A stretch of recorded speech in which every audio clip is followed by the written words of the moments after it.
Mimi ninaamini kwa moyo wangu wote ya kwamba Mungu ninayemwamini na kumtumikia ni Mungu anayefurahishwa na mafanikio yako. Kila mara anapokuona wewe unapiga hatua bora zaidi, unaongezeka katika biashara, katika afya, katika hekima, yeye anajivunia kuhusu mwanae. Yeye ni Mungu anayependa kukuona wewe ukiwa unafanikiwa. Ni Mungu ambaye anafurahishwa na mafanikio yako. Na ndio maana yeye anakufundisha neno lake kila siku, makusudi upate kujua ni nini yaliyo mapenzi yake, ni nini na vipi anavyofanya kazi, ni nini ambacho anataka akifanya halisi katika maisha yako. Na kisha baada hapo ukishajua haki yako, sasa unaweza ukadai, na katika kudai huko unamruhusu yeye aweze kuhusika maishani mwako. Huyu Mungu ninayeongelea habari zake ni Mungu mwema, Mungu anayetaka kupiganie, Mungu anayetaka kutetea. Lakini wewe una sehemu katika kufanya hilo jambo liwe halisi maishani mwako. Bwana Yesu asifiwe. Mimi ninaitwa Mwalimu Daudi Morizo, na ninakukaribisha siku ya leo tupate kujifunza somo litakalobadili maisha yako. Kwanza tuombe. Baba yetu mwema, Mungu wa utukufu, tunalibariki na kulitukuza jina lako.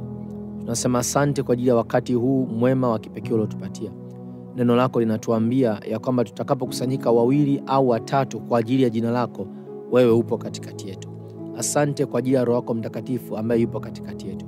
Tunaomba kama vile neno linavyosema ya kwamba yeye Roho Mtakatifu hutuingiza katika kweli, basi kupitia somo hili akatuingize katika kweli, tupate kukujua zaidi wewe, ili ushirika kati ya sisi na wewe ukakue, ukaongezeke. Katika yote tunajikabidhi chini ya uongozi wa Roho yako Mtakatifu, kama kushukuru katika jina la Kristo Yesu.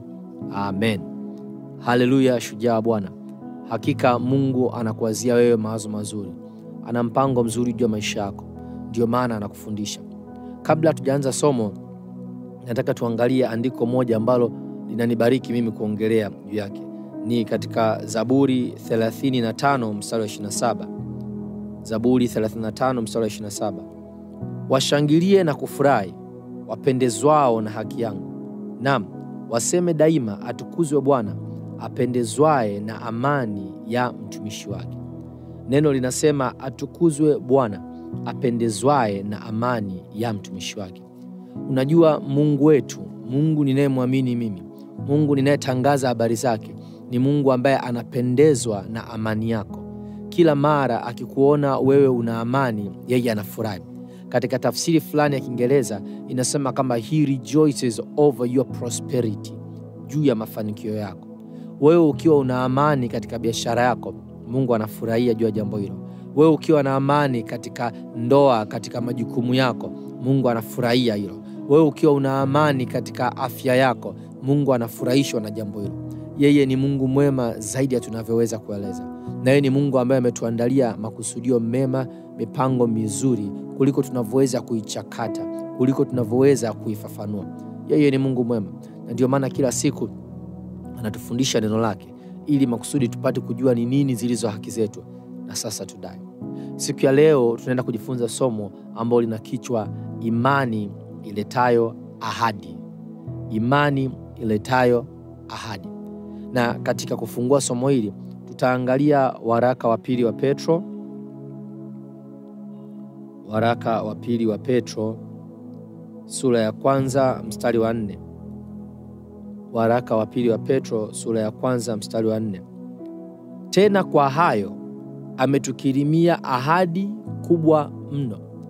Neno linaeleza ya kwamba kumbe Mungu amekukirimia wewe na amenikirimia mimi ahadi kubwa mno za thamani, ili kwamba kwa hizo mpate kuwa washirika wa tabia ya uungu, mkiokolewa na uharibifu uliomo duniani kwa sababu ya tamaa.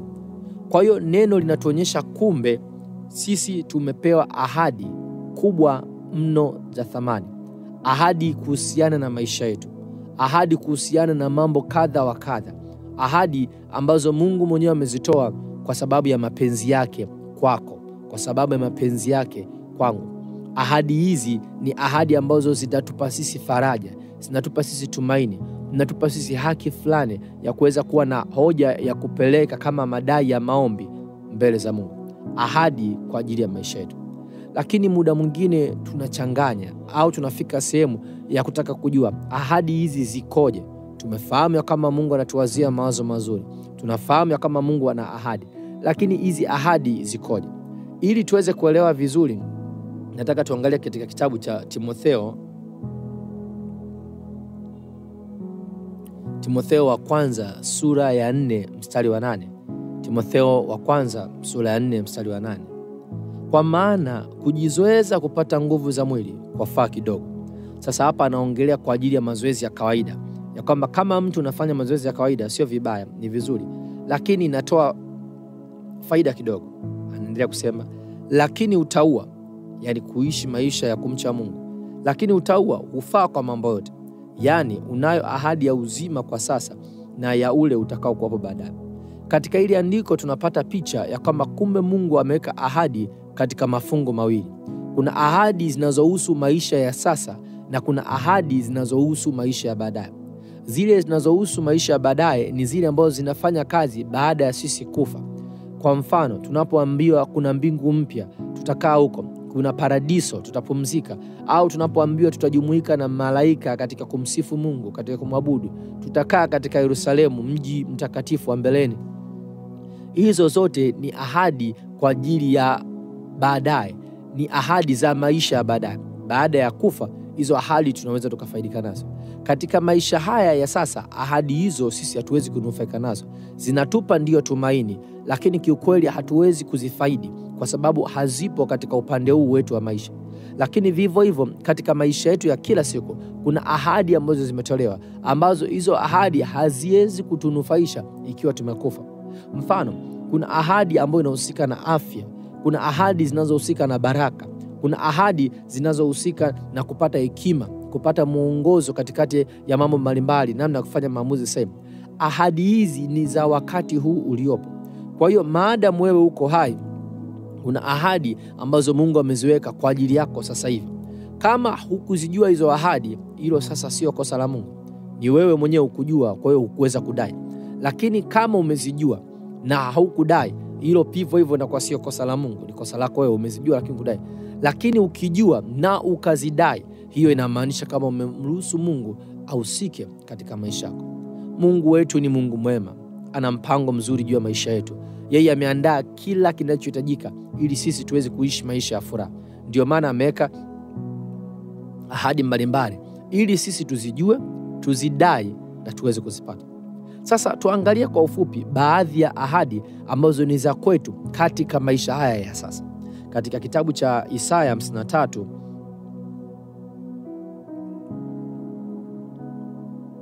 kitabu cha Isaya sura ya 53 mstari wa 5, neno linasema, bali alijeruhiwa kwa makosa yetu, alichubuliwa kwa maovu yetu, adhabu ya amani yetu ilikuwa juu yake, na kwa kupigwa kwake sisi tumepona. Hapa tunakutana na ahadi inayohusiana na uzima, afya. Kumbe neno la Mungu linaonyesha katika maisha yetu ya duniani tunatakiwa tutembee katika uzima, tunatakiwa tutembee katika afya.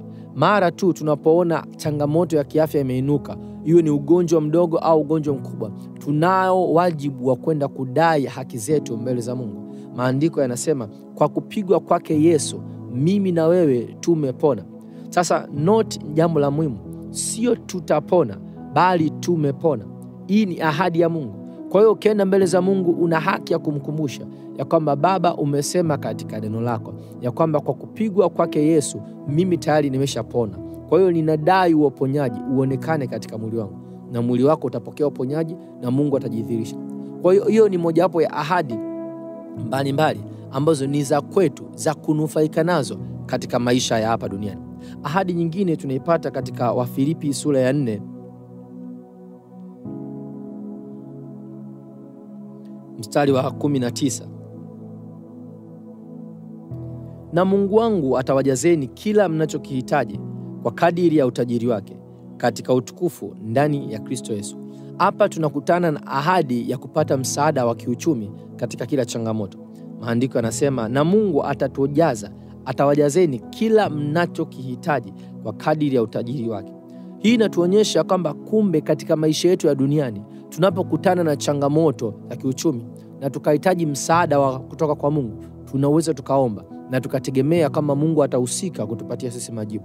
Hili ni jambo jema kuelewa ya kwamba kumbe kuna ahadi za Mungu kuhusiana na maisha yetu. Kuna ahadi za Mungu kuhusiana na mambo mengi ambayo Mungu tayari amekwisha kuweka kwa ajili yetu.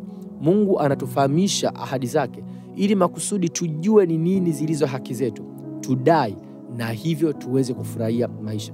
Mimi siku zote ninawaambia watu, na katika hili sitachoka, Mungu wetu ni Mungu mwema. Anatuwazia mawazo mazuri. Anakuwazia wewe mawazo mazuri. Ndio maana anakufundisha neno lake ili makusudi ujue ni nini zilizo haki zako na sasa uweze kudai. Hizi ni ahadi ambazo Mungu amezitoa kwa ajili yako, kwa ajili yangu tukiwa duniani. Ndakupa ahadi nyingine ya mwisho ambayo tunaipata katika kitabu cha Wagalatia sura ya 3 mstari wa 29. Neno linasema, na kama ninyi ni wa Kristo, ina maana kama tumemwamini Yesu kwa Bwana na Mwokozi wa maisha yetu, basi mmekuwa uzao wa Ibrahim na warithi sawasawa na ahadi. Ina maana kwa kitendo cha kumwamini Yesu kwa Bwana na Mwokozi wa maisha yetu, tuna ahadi ya baraka katika maisha yetu. Tuna ahadi ya kuona nguvu za Mungu zikitufanikisha katika kila tunalofanya. Ahadi hizi 3 ambazo nimeziongelea kuhusiana na afya, kuhusiana na msaada wa kiuchumi na kuhusu baraka ambazo Mungu amekwisha kuzitoa, ni ahadi ambazo zinatufaidia sisi katika maisha yetu hapa duniani. Tukiwa tumekufa hatuwezi kuzidai hizi ahadi. Kwa hiyo utagundua ya kwamba kumbe ahadi zinagawanyika katika makundi makuu mawili.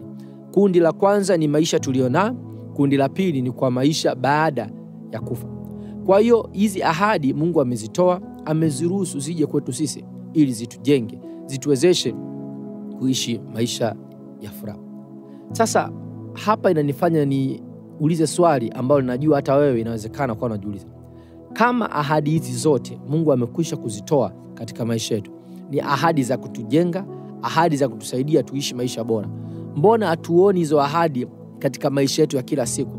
Mbona hatuoni hilo jambo ambalo linafanya maisha yetu yawe bora? Hizi ahadi mbona tuzioni zikifanya kazi kama vile inavyotakiwa? Jibu ni hili hapa. Katika kitabu cha Waebrania sura ya 4,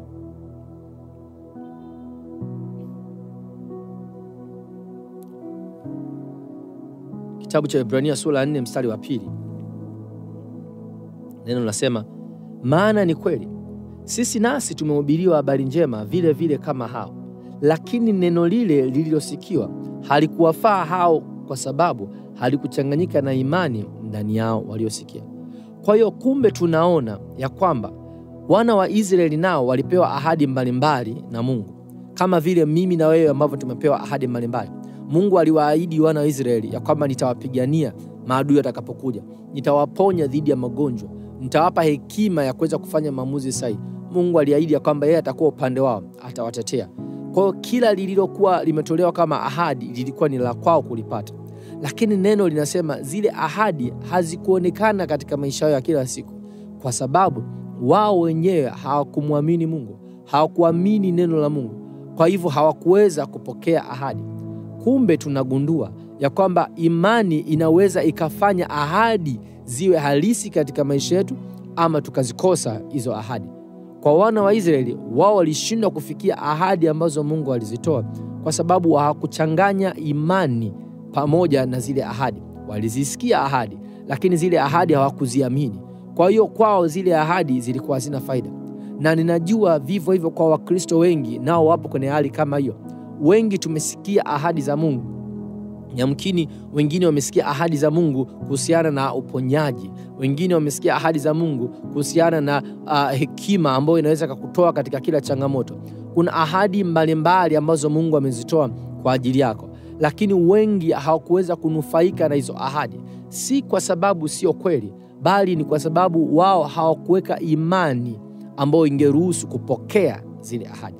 Kwa hiyo neno linatuonyesha ya kwamba licha ya kwamba Mungu ametoa ahadi mbalimbali, kinachoweza kuzuia mtu asipokee ahadi za Mungu ni changamoto ya imani.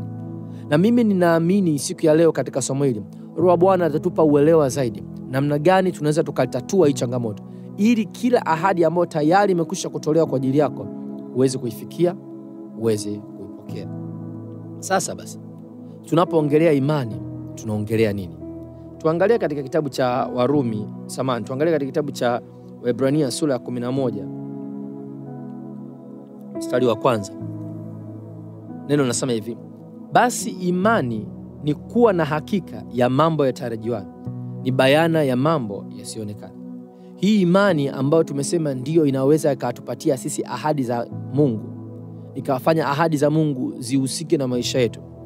Imani inatafsiriwa hivi: imani ni kuwa na hakika ya mambo yatarajiwayo, ni bayana ya mambo yasiyoonekana.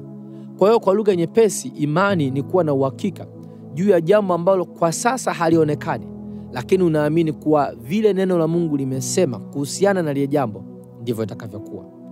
Imani ni kuwa na uhakika juu ya neno la Mungu, ya kwamba vile ambavyo neno la Mungu limesema kuhusiana na changamoto yoyote ambayo unaiangalia, ya kwamba lile neno la Mungu lilivyosema ndivyo lilivyo. Kwa mfano, una changamoto ya kiafya. Neno la Mungu linasema kama kwa kupigwa kwake Yesu wewe ni mzima. Imani ni pale kuamini ya kwamba vijapokuwa mwili una maumivu, lakini mimi naliamini neno la Mungu, kwa hiyo mimi ninaanza kujitangaza kuwa ni mzima. Mimi ni mwenye afya, mimi ni mzima, mimi ni mzima. Hiyo ni imani katika utendaji kazi. Kwa hiyo kupitia imani tunaweza tukazipata ahadi za Mungu alizoziweka ndani yetu. Sasa katika somo hili ninalo kusudio moja, nalo ni kukusaidia wewe ndugu shujaa wa Bwana kuelewa imani katika namna nyepesi kadri inavyowezekana. Kuielewa imani katika namna nyepesi kadri inavyowezekana. Kwa hiyo sitoitanua sana somo la imani kwa wakati huu. Badala yake nitalivunja imani katika vipengele viwili, ili uweze kulielewa, lakini pili uweze kuliweka katika utekelezaji na uone matokeo yake kwa haraka zaidi. Sasa kama tunataka tujifunze imani, nataka tuanzie katika kitabu cha Warumi sura ya 10 mstari wa 10.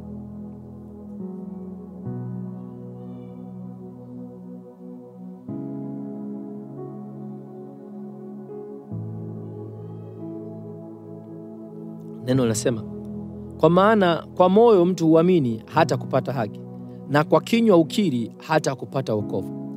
Huu ndio msingi wa kwanza kabisa wa namna gani tunafanyika kuwa Wakristo. Jambo la kwanza, tunalisikia neno la Mungu ambalo linaingia mioyoni mwetu, tunaliamini. Lakini baada ya hapo tunaanza kulikiri lile neno. Katika kukiri lile neno tunaifanya ile imani itoe matokeo. Sasa ni muhimu kuelewa ya kwamba imani yoyote lazima kwa urahisi kabisa iwe na hatua hizi mbili. Moja, ipatikane kupitia neno la Mungu, lakini pili, iachiliwe kupitia kuiongea. Moja, ni lazima imani ipatikane kupitia neno la Mungu, lakini pili, imani iachiliwe kupitia kuongea. Tuangalie sehemu ya kwanza, ambayo imani inayoweza kuleta ahadi za Mungu maishani mwako inapatikana vipi. Kama sehemu ya kwanza, katika kitabu cha Warumi hiyo sura ya 10 mstari wa 17 inasema hivi: basi imani chanzo chake ni kusikia, na kusikia huja kwa neno la Kristo. Kumbe imani inatokana na kusikia, na kusikia neno la Kristo. Sasa duniani kuna imani nyingi, na kila imani inatokana na kusikia, lakini imani ya kweli ni lazima itokane na neno la Mungu. Ndio maana kama Mkristo ni lazima usome neno la Mungu kila siku, na ni lazima uwe na ushirika na watu wengine kwa njia ya ibada, kwa sababu kwa kufanya hivyo inakuweka wewe katika mazingira mazuri ya kuweza kukua kiroho, kuweza kukua kiimani. Neno linasema imani huja kwa kusikia neno la Kristo. Na mimi ninaamini Mungu ameweka njia hii ili iwe rahisi kuweza kudhibiti kuhusu utaratibu wa imani. Unajua, kama hatuna mwongozo wa neno la Mungu, kila mtu anaweza akaamini chochote. Tuchukulie mfano, kitu gani ambacho kinakuweza kukuzuia kuamini ya kwamba hivi wewe ni samaki unaweza kuogelea tu katikati ya bahari? Au wewe ukaamka asubuhi ukasema kuanzia sasa hivi mimi ninaanza kuamini ya kwamba mimi labda nitakuwa ndege siku moja. Tungeweza kuamini katika vitu ambavyo havina maana, haviko logical. Kwa hiyo Mungu akasema ili imani yao niwe ni imani yenye kuleta matokeo, lazima niwape mwongozo nini wanaweza kuamini, nini hawawezi kuamini.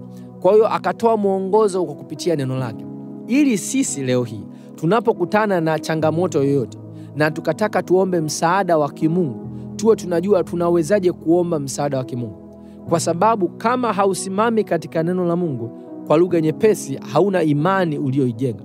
Kumbuka neno linasema imani huja kwa kusikia, na kusikia neno la Kristo. Mungu ameweka hiyo mahususi ili kwamba mimi na wewe tujiweke katika msingi ulio imara wa neno la Mungu. Kwa sababu kupitia kusimamia neno la Mungu tunaweza tukajenga imani iliyokuwa sahihi. Tunaposema Mungu ana ahadi mbalimbali na hizo ahadi ni za kwako kuzidai, ni lazima ufahamu utajuaje kuhusu ahadi gani ni ipi, na utajuaje kuhusu namna ya kudai. Lazima usome neno la Mungu. Kwa hiyo jambo la kwanza, unataka imani ikusaidie kuleta ahadi za Mungu maishani mwako, ni lazima uitafute hiyo imani kupitia neno la Mungu. Jinsi unavyozidi kusoma neno la Mungu ndivyo unavyozidi kuelewa. Lakini kwa ajili ya somo hili nataka nikupe tu dokezo zuri zaidi. Sio tu kusoma neno la Mungu, ni lazima utafute maandiko yanayohusiana na changamoto yako.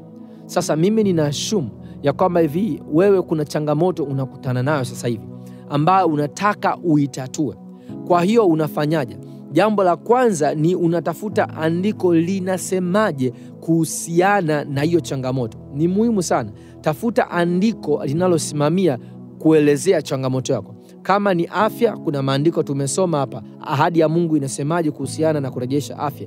Kama ni changamoto za kifedha, ahadi za Mungu zinasemaje kuhusu kupata msaada wa kifedha. Kama ni changamoto ya unahitaji tu hekima ili ufanye maamuzi sahihi katika mahusiano, au ufanye maamuzi sahihi katika biashara, au katika masomo, au katika jambo moja au jingine ambalo linahitaji utumie akili vizuri kufanya maamuzi, unaweza ukaomba hekima ya kimungu. Ahadi hizi zote zipo kwa ajili yako na kwa ajili yangu, lakini zinafanya kazi kutokana na neno la Mungu. Tafuta neno la Mungu linasemaje kwanza. Ukisha lipata neno la Mungu, then una msingi wa kujenga imani. Tuangalie Yeremia anaelezeaje kuhusu jambo hili. Katika Yeremia sura ya 1 mstari wa 12.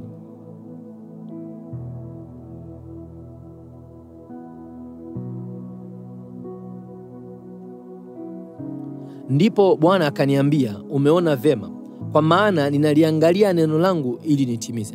Hapa tunakutana na kauli ya Mungu mwenyewe. Anasema hivi, ya kwamba hivi yeye analiangalia neno lake ili alitimize.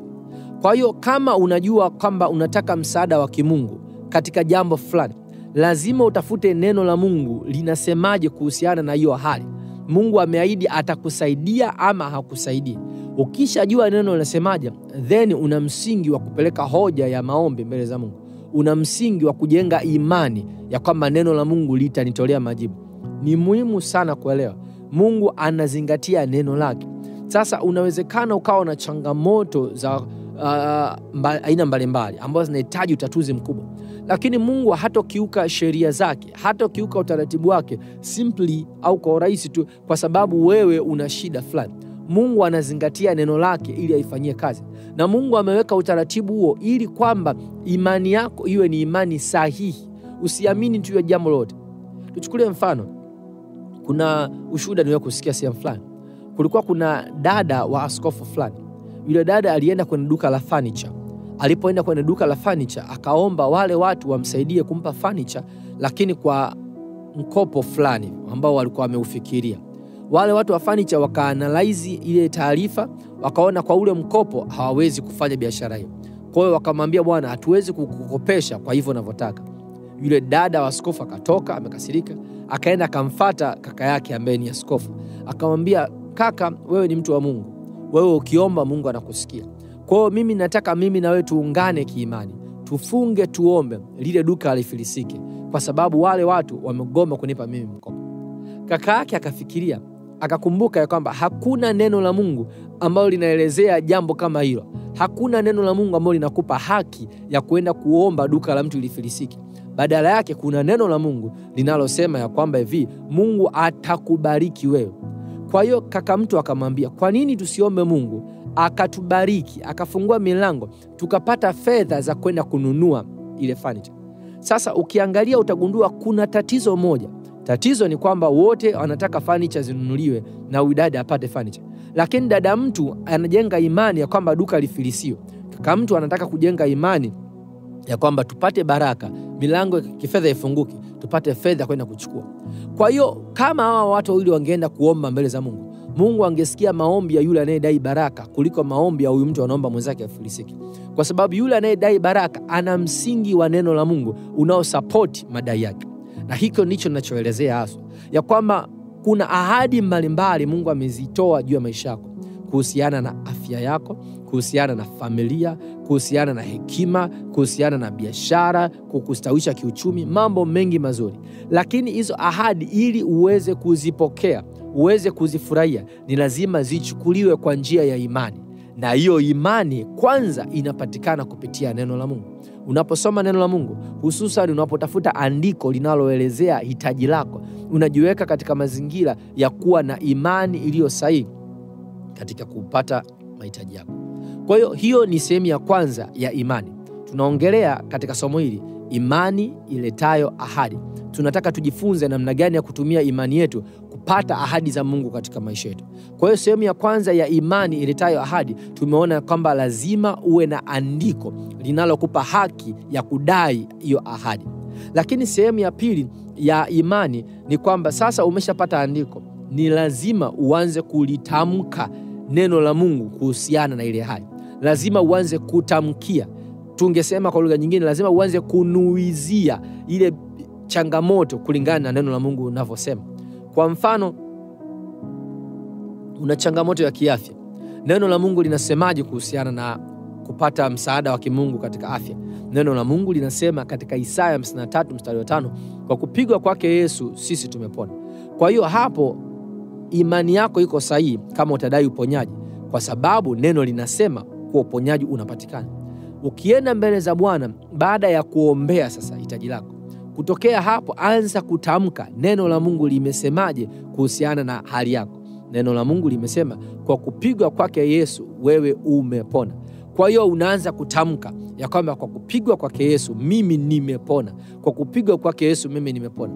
Kipindi unatamka maneno hayo, changamoto ya mazingira yako inawezekana ikawa haijabadilika, lakini baki katika ukiri huo, kwa sababu hiyo ndiyo njia imani inafanya kazi. Ngoja nikupe mfano ambao unawezekana ukachanganua vizuri hiki ninachoongelea. Neno limesema katika Warumi 10:10 tuliosoma awali, ya kuwa kwa moyo mtu huamini hata akapata haki, na kwa kinywa ukiri hata kupata wokovu. Sisi ili tuweze kumwamini Yesu, kumpokea Yesu kwa Bwana na Mwokozi wa maisha yetu, kwanza kabisa tulisikia neno, tukaamini mioyoni mwetu, na kisha tukakiri wokovu. Tukakiri ya kwamba kweli tunakiri Yesu ni Bwana. Kwa kufanya hivyo tukasema sisi tumeokoka, tumekuwa wa Kristo. Lakini swali linakuja, je, katikati yetu kuna mtu yote ambaye ameamua kumuona huyu Yesu akasema ya kama hivi, mimi nimemuona Yesu na ndio maana nimeamua kumfuata? Wengi wetu hatujamuona Yesu kwa mafunuo. Tumemuona Yesu kwa kupitia masimulizi, lakini ni wachache waliopata mafunuo kumuona Yesu kama jinsi alivyo katika fomu yake, katika umbile lake. Wengi wetu ni imani tu imejengwa, lakini ni imani ambayo tunayo thabiti vya kutosha kiasi kwamba tuko tayari changamoto yoyote tutakabiliana nayo, lakini sisi kamwe hatutobadilisha msimamo wetu kuhusiana na imani. Kwa hiyo hii inatuonyesha ya kwamba kumbe imani inafanya kazi katika ngazi kuu mbili. Kwanza ni kupata neno la Mungu ukalihifadhi ndani ya roho yako, lakini kisha kuanza kulitamka lile neno la Mungu juu ya mazingira yako. Sasa ukumbuke neno linaeleza ya kwamba kama tunataka jambo litokee, ni lazima sisi tuwe na sehemu ya kuliongelea hilo jambo. Kila mara unapolitamkia jambo unaliweka katika mazingira, muujiza utokee. Tuchukulie mfano katika kitabu cha Hesabu sura ya 14 mstari 28.